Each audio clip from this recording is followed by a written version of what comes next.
The Sethmar Story. Thanks for joining us again. Our conversation this week is with Elise Lee, Vice President of Customer Experience with Parade AI. Hey, welcome back to the Sethmar Story. Thanks for joining us. I'm Mike Tooley, the Vice President of Operations here at Sethmar Transportation. And joining us this week is Elise Lee, the Vice President of Customer Experience with Parade AI. Welcome, Elise. Hey, Mike. Thanks for having me. Thanks so much. Thank you. How are you doing today? Great. I can't believe we're halfway through the week. I actually woke up this morning and my boyfriend told me it was a Tuesday. And I said, I'm pretty sure it's a Wednesday because I'm talking to Mike today. Yeah, step one is knowing what day it is. Exactly, right. The toughest step. Well, thanks for joining us.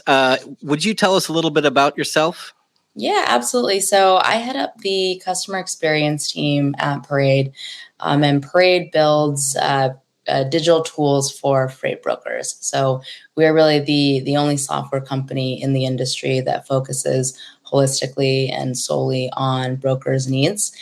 So I run essentially, I'm the counterpart of what Mike is at your brokerage, right? So I do all post-sales operations. So I run the onboarding team. We set up integrations with TMSs, with our syndication partners. I have a customer success team who works with our customers on user adoption. I also have a support team that works with users on any technical issues, as well as a partnerships team. So, our ecosystem is very joined. We have a lot of partners. We partner with a lot of TMSs. We partner with a lot of syndication and capacity solutions. So we do have a team that focuses on the relationships on that side as well. That's great. And I know from our side, we engaged with Parade about a year ago with our sales rep, Greg, and AI was pretty new to Sethmar a year ago. We had just invested in One AI, and at the time, it was a question mark, and there was a fair amount of skepticism. I mean, freight's an old school industry, and so we wanted to really vet the partnership and build a relationship and see if it was the right fit. So we kept in touch, and then I think somewhere about April of this year is when we re-engaged with Greg. I think we met you probably somewhere around the end of April, early May, and I think we signed on, and we've been onboarding over the summer. It's been a great experience, and we really enjoy working with you guys. I mean, the team's very responsive. They always get an answer to the questions, so we feel really confident as we're moving into full-time use of Parade that it's going to be a tool that's going to help Sethmar get better and be more efficient in sourcing capacity. So we're excited. So, my team is very excited to come out on site and join you guys for the training, which is going to be hosted with a barbecue. Yeah, for Dan. So thank you for your hospitality. For sure. Yeah, the more the merrier. Feel free to join them. So I know your background from when we talked the other day is in supply chain visibility. Yeah. Can you talk about how you landed at Parade and what kind of made you choose that company? Talk about the culture, what you like about it. Yeah, sure. So I started out my career about 10 years ago working with shippers, and I worked with shippers my entire career, always at supply chain visibility SaaS companies. So the first company I worked at focused on manufacturers and mapping different site locations and the products where they were getting shipped to. So essentially, a manufacturer could manage the risk of their suppliers, right, in their supply chain. And then from there, I kind of realized I was spending a lot of time doing data cleansing, data coming in from suppliers in Excel sheets. And as a customer-facing person, I really wanted to work more with customers on the product, right? So I went to a company that was doing end-to-end visibility. So they had a suite of products that did kind of visibility into procurement, transportation, manufacturing, and inventory. And I spent 3 years there and kind of saw that you can do a lot of things, but really the most successful product in the suite was the transport app. So then decided to go to a company that was only focused on ocean data and ocean visibility. And that company was data first, right? So they spent their first 3 years with just 5 people writing different algorithms, getting those patented to triangulate different data sources to get the best ocean data. And that company ended up being very successful, got acquired. And I ended up at Parade because I realized throughout my journey, the thing that got me really excited was machine learning and the data aspect of everything. Having started out being a manual data scrubber to, hey, I can actually explain how algorithms are running and fueling the product of the tool. So Parade, on the outside is a product company or a software company, but on the inside, it is truly a data company, right? So we solve problems with data, and that's really what drew me to Parade. Nice. Yeah, that's quite a journey too, especially over the last 10 years with supply chain visibility changing so much. So yeah, I mean, it wasn't a thing back then, right? It was a right. nice to have. So Yeah. we were spending a lot of time trying to explain to companies that you needed to purchase software for visibility, and it was a huge kind of uphill push because it wasn't required, right? It was the pandemic that really forced kind of visibility into the forefront. But back then, 10 years ago, it was not a thing that was required. So Yeah, and that's a great point. I think, everyone's sitting at home, or not everyone, but a lot of people were sitting at home more than usual, certainly, ordering stuff and wondering where it was. So it's exactly. definitely was a huge push during the pandemic. One of the things we talked about the other day that I found interesting was sort of your value prop to your customers through creating those kind of feedback loops. Could you kind of speak to what your strategy is for adding value to your Parade's customers? Yeah. So we listen to our customers, and I've been at a lot of companies where, a product manager or the head of product or the CEO or whoever owns a company has a certain vision, right, for what that product is going to do and how it's going to serve the industry. And Parade, I'd say, is one of the very few I've been at that understands, our job is to build and develop tools that our customers need, not make assumptions, right? We don't sit in your seat every day. We don't do your job. So there's a lot of companies that say, oh, look, the customer will tell you they need something, but actually that's not really what they need. Our job is to kind of listen, but then we'll build kind of something else that more aligns with our vision of what we want, right? And there's a little bit of ego there. And there's none of that here at Parade. Our head of product comes from Amazon, and he's incredibly talented, very smart. But the roadmap is when you look at our roadmap, it's driven explicitly off what our customers need, right? And he listens. And I want to share a story of having worked at data companies and with shippers. Every customer I've had before I got to Parade has always asked for their data, right? I just want my data back. I want it in reports. I want it in Excel. I want to automate it. I want to send to my email, right? Like everybody wants their data back. And Right. every company I've been at before Parade has said no, right? If you want a report, you can ask us for it, because once, their thinking was, and it made sense when I looked at it, it made sense back then, but it was always a fight that I would have with the product managers and the product team is, it's the customer's data. If they want it, we should give it back to them, right? It's their data. Right. But the thinking from a product standpoint, when you're at a software company, is once you give back the data, you can't observe it anymore, right? You can't see how it's being used, and therefore you can't learn from it as a software company and improve. The minute I heard from a customer that they wanted their data, and we have a bunch of reports, right, in our product. You can export, you can do whatever you want with it. But one of our customers wanted all of the data that we have piped into their BI tool. And immediately our head of product said, okay, great, we'll build a data API. And I couldn't believe, right, that it was that easy. And that's what it's like working with our product team, right? Oh, customer says they need something. Okay, we'll build for them, right? Our job is to build and to serve, because we don't know what you have to do every day, right? And it's not our job to question that.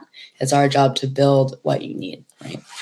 That's awesome. Yeah, data is like the new currency, I think. So I get why people are protective of it, because it can be, or they see it as exclusively an additional revenue stream. But it's, it's great to value or work with somebody who values that dynamics for sure. So, well, now if we could switch and talk a little bit about the onboarding process, which from our conversation, I know it's sort of your creation, which I've been a big fan of here.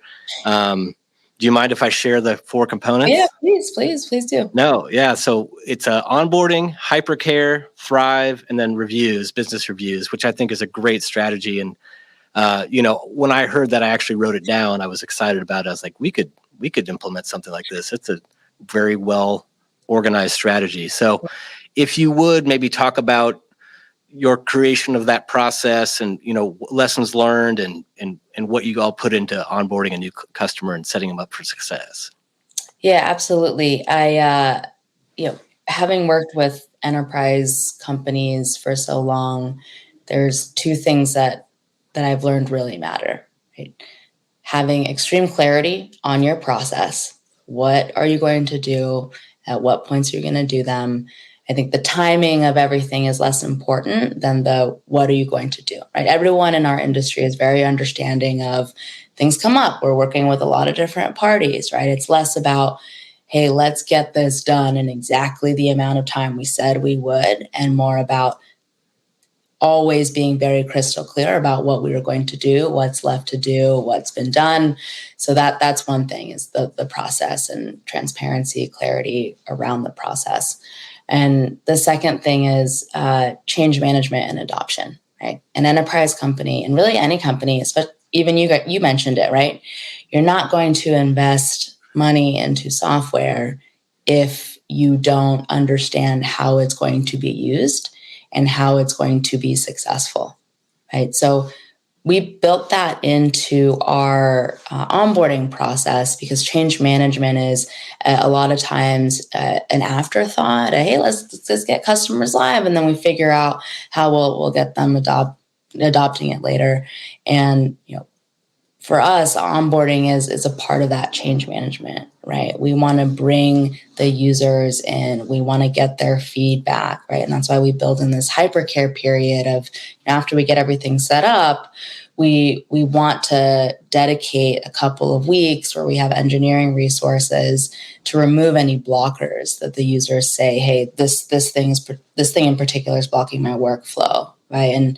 And that's just from learning, right? People are not going to use and adopt a tool if it's not functioning the way it's expected. So much of it is expectation setting, and I think onboarding, having a very clear process, having the expectations set early on, as things evolve, taking the customer on that, being really transparent about it, and then bringing the users on as a part of that journey and having them sign off on it is actually how you get that adoption and that success. So we're young, right? I mean, I've been here for a year. The team itself, our company has grown 3.5x in terms of people in the past year. So we still have a lot to improve on, right? But we're getting there, right? And it is everything that we do, our processes, our product, everything is based on customer feedback and our learnings. Yeah, I think that's great. That intentionality in the onboarding process, making each step clear, that's a key to success, I think, for sure. Yeah, so absolutely. it's a great lesson for everyone there. Mm-hmm. And then another thing I was thinking about was that kind of maker's influence, right, on software. you were speaking a few minutes ago, and I was like, man, that's like she's describing like almost every piece of software I've ever used. Where it's like maybe it's not as intuitive to me because I do things this way versus the person who made it. It's like, well, obviously you do it this way. So it's hard to overcome that. So having those feedback loops, I think, really helps. Make the software more agnostic. Maybe it's not just in one view. So there's real. Something I heard from so a lot of my team actually has worked at a brokerage before, and when they do trainings or when I started and they were doing trainings, we did a lot of one-on-one trainings, and we still do, right? And I think the big kind of the point of our software is taking workflows of users that today is very different, right? It's kind of people have their own way of doing things, right? Yeah. And the point of the tool is to standardize the way of doing things, but you can't convince somebody to use this standard tool and to change their workflow if you don't spend the time understanding how they do things today, right? Because you can say, hey, this thing that you do first thing in the morning, instead of doing that, you go here in the software to do it. Right. So instead of us just saying, hey, this is the tool, it's going to standardize your workflow, very super simple and easy to use. It truly is about really understanding the different workflows of every user and knowing that the point is to educate them on how that essentially changes now that you've introduced a new piece of technology. Yeah. Yeah, that's great.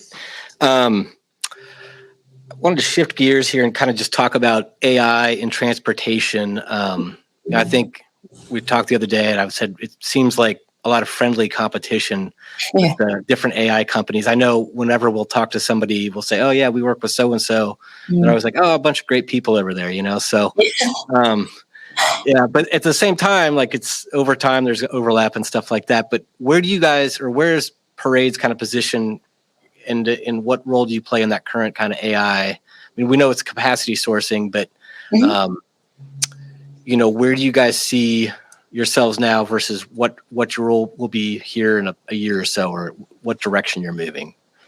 Our strategy has been to stay in our lane. So we focus on capacity management.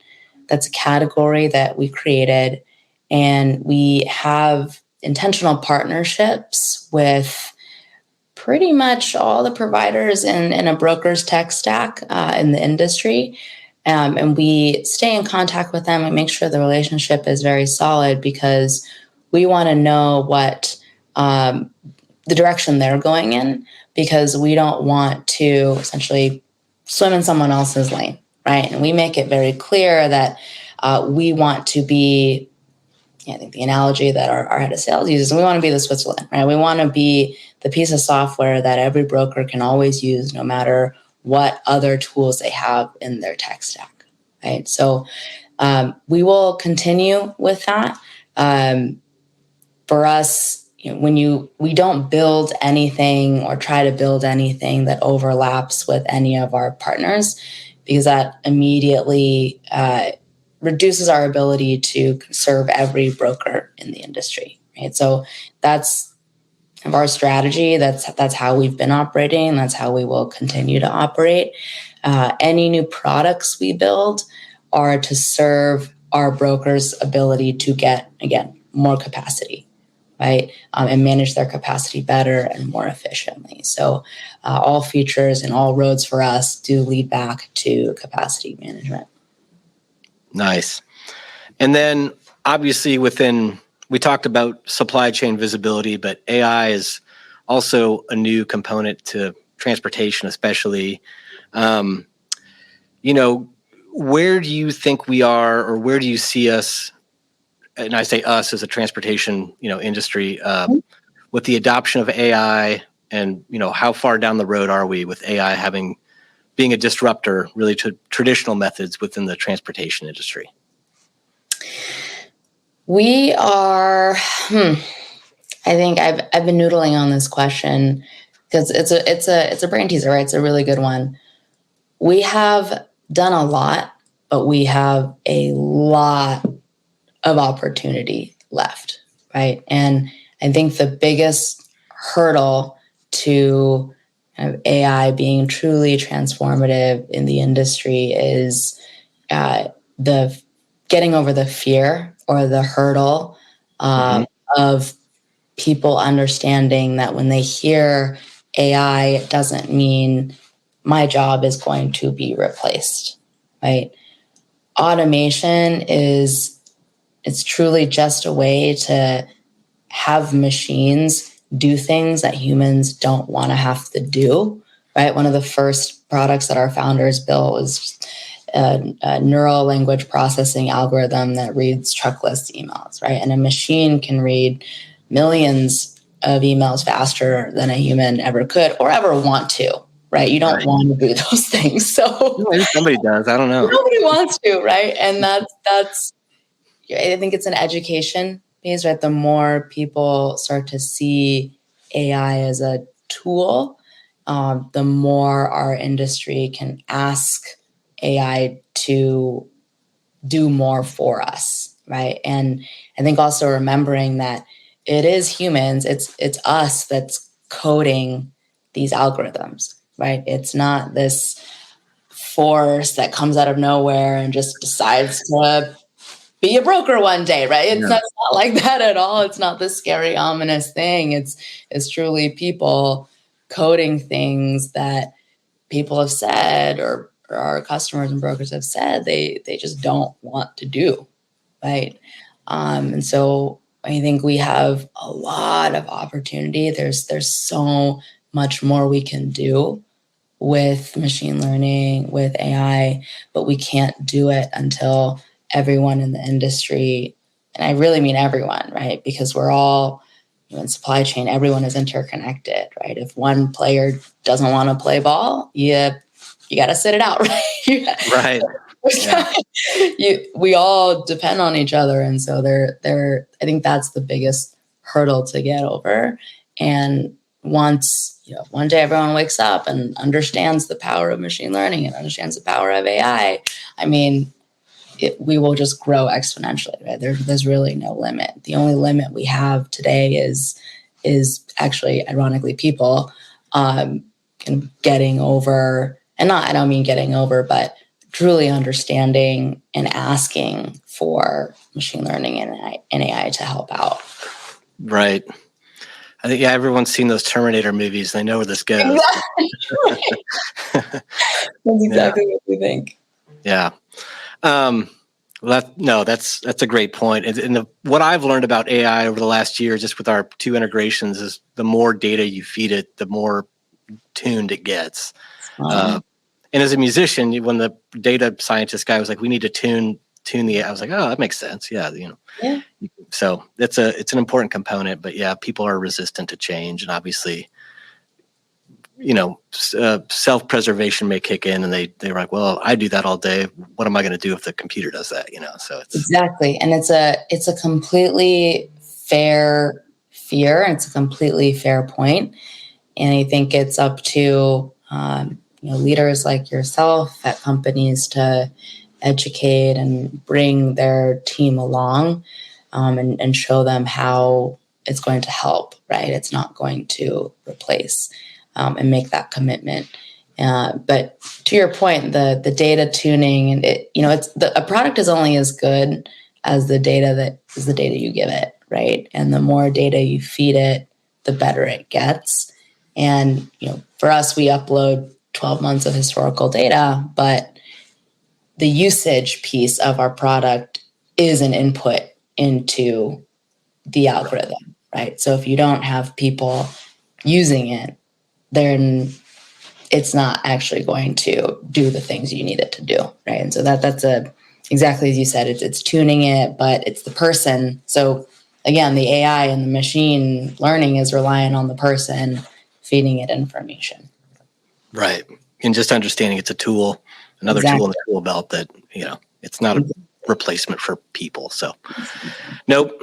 It's funny. I went through the drive-thru at McDonald's probably 3-4 months ago, and I think they're testing AI, or they had it was a robot voice talking to me at the drive-thru, and it was like, but really, Yeah, and it got my order probably 99% right. Of course, my kids are in the back seat, shouting out demands for what they want in their Happy Meal. But I pulled up to the window and I said, "Hey, actually, I think that it got this one thing wrong." And the lady said, "There's no replacement for people." And I was like, 100% correct. Wow, that is amazing. So it's so true. It's so true. Yeah. It'll get at 99% there, but there's no replacement for people. Yeah. Well, and just the fact that she's still at the window, like it's not like Right, that exactly. window's now closed, So, well, that's all I had today. Is any parting words you want to get on the air? I wanted to call out you and your brother as incredible first customers and great people. Well, thank you. Great partners.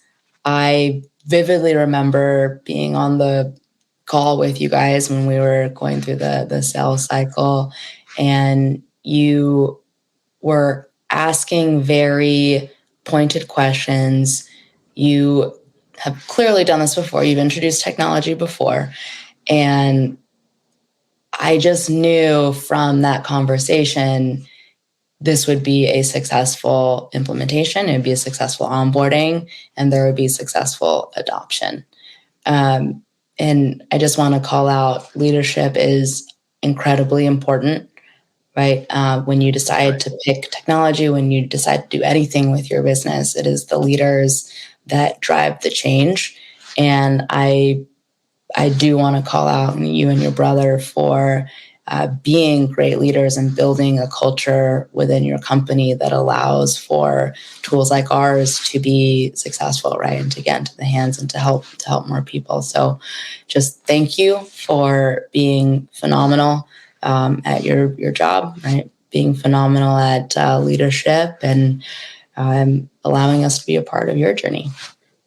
Yeah. Well, you're going to make me blush here on my first podcast, but I appreciate that, and it's, I won't tell my brother, he'll have to find out by watching. Right. It was just you. Well, I can't take all the credit, but no, I think, the feeling's definitely mutual. I think, especially when we got to the point where we got to meet more of the team and kind of hear about the onboarding, and we were really impressed with that. And I was like, I felt really confident. Like, we're going to be able to make this work, because where we may, as a immature company still, we may falter in our implementation of some stuff. If we have really clear, guidelines for that, it's going to help us be successful, which was very important to us when we were vetting the product. So thank you. Yeah. No. Well, hey, great. That's all I had today. Thank you for your time. Thanks for, being a partner of Sethmar and for appearing on our podcast. We definitely appreciate it. Thanks for having me.